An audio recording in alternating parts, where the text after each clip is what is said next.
remember that moment like it was yesterday. I was a fat guy trying to be a Navy SEAL now, and my life had come to this crossroads where I'm like, man, you have to go right. And no one was going right.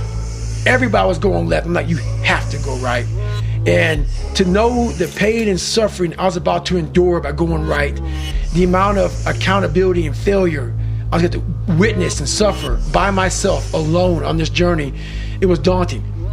So when I finally got to the ASVARB test, and I was taking it for my very last time to get into the SEAL teams or to try to even try out, they weren't supposed to tell me my score.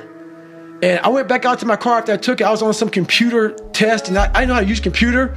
I was wigging out about that shit because the first time I took it was like some like notebook. You know, you open a Scantron sheet and you bubble it in with a #2 pencil and shit. You turn it in. I saw a computer and I was like, oh fuck, what the shit? What is? Oh my god!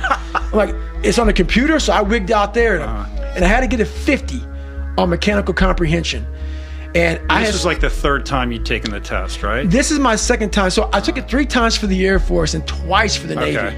So this is my second time for the Navy. And they're like, hey, this is it, man. You know, you're done. You're too old. You have a limited amount of time to lose 106 pounds, and you have to take this ASVAB again. There's so many things that's crunching down my head. And so when I took the test, I knew I had a good enough score to get in the Navy, but to be a SEAL, I had to score high on mechanical comprehension, a 50. So the first time I got a 44 on mechanical comprehension. So I'm sitting there and I take the test and I hit send. Send meant it's out in outer space somewhere, but I knew it popped up at the administrator's desk. And he's not supposed to tell me shit. He tells you sit down, take your test, and you leave. I walked out, got in my car, or I was walking around the car, whatever. And I was like, I gotta go in and find out, man.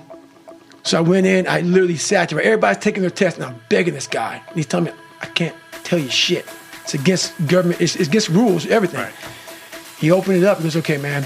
He said, you got a 65. I said, no, man, I didn't know I got a mechanical comprehension. And he scrolled the page down, and it was exactly a 50. And I literally, like, what came through my body, because it's easy to talk about now to you, but no one knew the time and energy I put into getting that 50. Right. It was pretty amazing.